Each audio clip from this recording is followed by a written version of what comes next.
Topping the news tonight, Prime Minister Kamla Persad-Bissessar says constitutional reform for Tobago will see the Tobago House of Assembly being able to legislate for Tobago in the same manner that Parliament is able to legislate for Trinidad. Mrs. Persad-Bissessar was speaking in Parliament today. Sherilyn Lewis reports.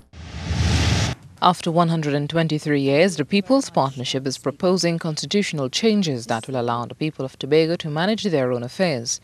Prime Minister Persad-Bissessar outlined the changes in Parliament. The government also intends to provide for a guaranteed budgetary appropriation to Tobago that will not be less than 6.9%, no more than 8% of the national budget.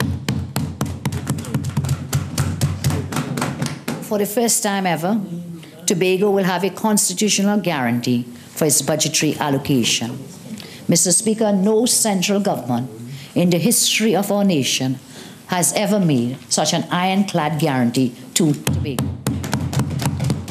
Mrs. Persad-Bissessar said these changes in the Constitution will supersede the THA Act. The jurisdiction of the Tobago House of Assembly, in respect of these powers being conferred upon the Assembly, will extend for a distance of up to 11 nautical miles from the baselines of Tobago. Another plus for Tobagonians would now be the constitutional guarantee to borrow a specified amount under the PSIP program.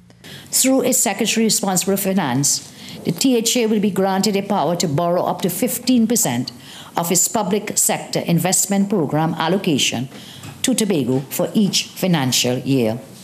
It is our government's intention to change the composition of the Executive Council of the Tobago House of Assembly by specifying that one of the secretaries shall be an attorney at law who shall be responsible for legal matters.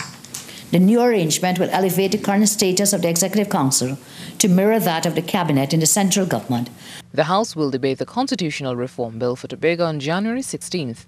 Sherilyn Lewis, CNews. A little bit of a false start there, but there was also a false start to Trinidad and Tobago's quest for a third Caribbean T20 title as their curtain raiser with Jamaica ended disappointingly in a no result. That's after rain washed out the contest on Sunday night. According to Ruskin Mark, the hosts suffered a batting meltdown and struggled to a paltry 128 for 9. But the Jamaicans never got their challenge into gear as rain washed out the rest of the night with Jamaica on 5 without loss.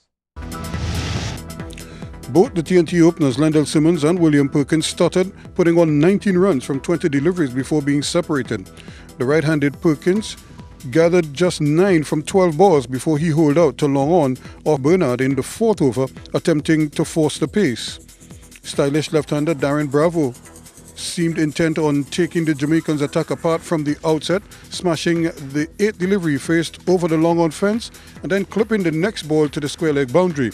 But TNT then suffered a double blow as the right-handed Simmons extended his dismal run when he edged Andre Russell behind for 11 at 39 for 2 in the over. 3 balls later, Bravo played one too many big shots too early and perished on the deep cover boundary to a fine running catch by Nkrumah Bonner off Bernard. He left for 13 at 39 for 3. Dwayne Bravo and Dennis Ramden then came together in a 48-run 4th wicket stand of 46 balls to stitch up the innings and put TNT back on course for a competitive total. The West Indies all-rounder faced 27 balls and struck 2 fours, while Ramden added just 1 boundary off 24 balls. However, neither could find the acceleration required as Miller especially dried up the runs in a frugal spell that failed to serve up a single boundary as he conceded just 18 from his 4 overs. Ramden and Bravo then fell in successive overs, sparking another slide that saw 6 wickets fall for 41 runs off the last 31 balls of the innings.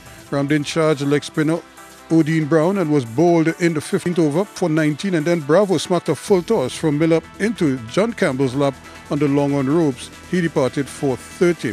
Sunil Narayan helped himself to a 4 and a 6 in a brief cameo of 16 from 9 balls to provide some late fireworks, but there was no free flow of runs as Jamaica kept their foot down, limiting the TNT score to a gettable 128 for 9. Jamaica's reply lasted just 8 balls as they reached 5 without loss before the heavens opened up and drove the players off the field.